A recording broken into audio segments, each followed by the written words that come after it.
تابلۆیەکی سیاسی و مرۆڤدۆستی لە جیهاندا ئێستا نەخشێنراوە پێم خۆشە ئێوە شاکاتار بن و سەرنجتان لەوە ڕابکێش.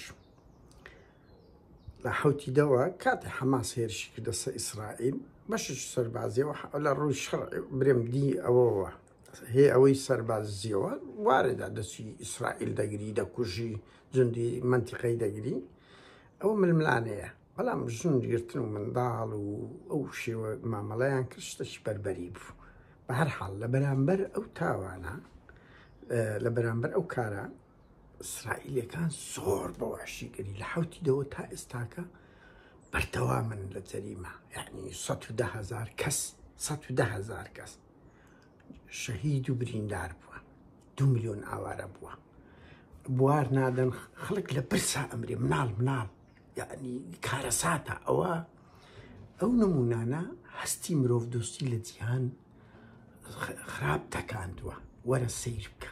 لە حوتیدەوە دوای ئەوەی ئیسرائیل دەست بە هێرش کرد، خەڵک تا ئێستا بەردەوامە لە خۆپیشاندان و مانگرتن لە ئەوروپا لە ئەمریکا 6 مانگە. ئێستا لە یەکی ئایاری ئەو ساڵ چەپەکان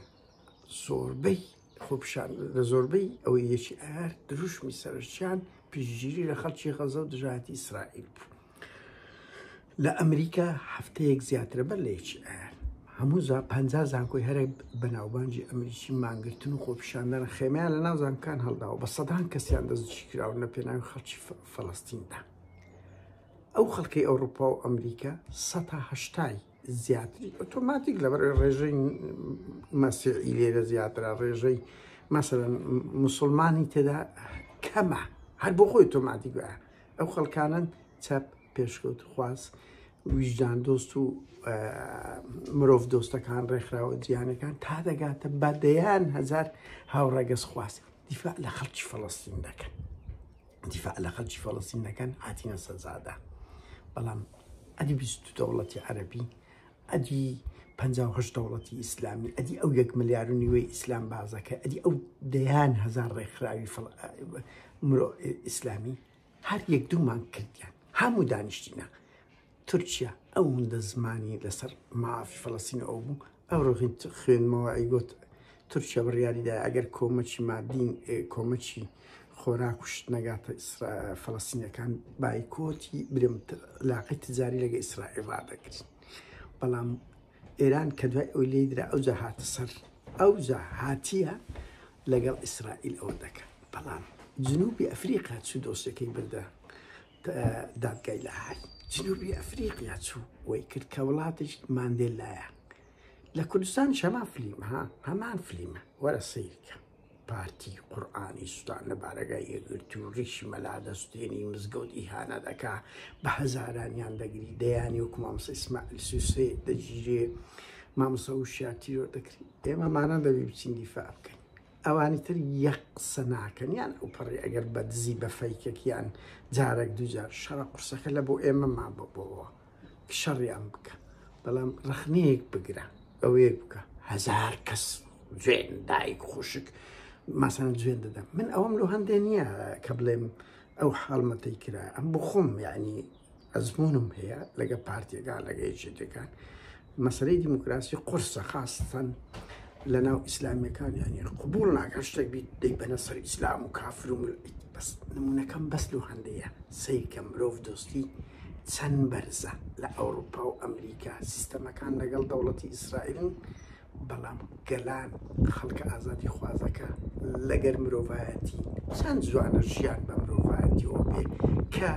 نەباوەڕت پێیان بەو ئەو بێ، نەباوەڕیان بە حەماسە نا مەسەلەن موسڵمان، بەڵام لۆ ئیسلام دێنە سەجادە خۆیان بەگرتندایە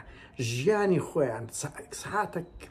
سەعاتێک لە ئەوروپای زۆرە کەس ئامادە نییە بەبێ پارە بەدەگمەن ئامادە، بەڵام ئەوە 6 مانگە لە سەجادەکانن. بەڵامەتی ئیسلامیەکان لەو 22 دەوڵەتە عەرەبیە و لە 58 دەوڵەتی ئیسلامی و لە 1 ملیار و نیوی ئەو 6 مانگەی هەر 2 مانگە ئیشتان کرد. لە کوردستان یەکگرتووی کۆمەڵی یەک خۆپیشاندانیان کرد. ئەدی توایە ئەو هەموو ئەوەیە چیتکە دەکەن دوعا دەکەن بەس خەڵک لە سەجادەیە ئەوی کە لەگە باوەڕی ناگونجێ ئاور برادران ئەوم بۆ هەندەیە یەک ئەگەر گرتن هەبی گرتن کوشتن لێدان هەبی بە دەکمان خەڵک قسە دەکاتن هەم ئەوە دەبینی لە دەوڵەتە عەرەبیەکان لەبەرەوەی سیستەمەکان ڕێنادەنەگەنە من دڵنیام خەڵک حەز دەکاتن و جم و جۆڵیشەیە لە کوردستان لەبەرەوەی لە پارتی یەکێتی دەترسن ناوێرن بێنە سەجادە ناوێنە بێنە سەجادە بەڵام یەک تەفسیرێک لە گەریان نەبی دنیا خرا دەکەن ئەوە سیفەتی ئینسانی ترسنۆکە هاوکات زۆر گرنگە ئێمە لە ڕواگە مرۆڤ دۆستیەکەەوە سەیری هەموو کەیسێک بکەین من زۆر دڵخۆشم کە ژیان بەوەی خۆشە هاوڕێیان کاتێک نمونەیەکی جوان لە ژیان دەبینی چەند جوانە چێژی ئەوە دەگری بەڵام کاتێک نمونەیەکی قێزەوەن دەبینی بێزار دەبی لە ژیان کاتە چۆش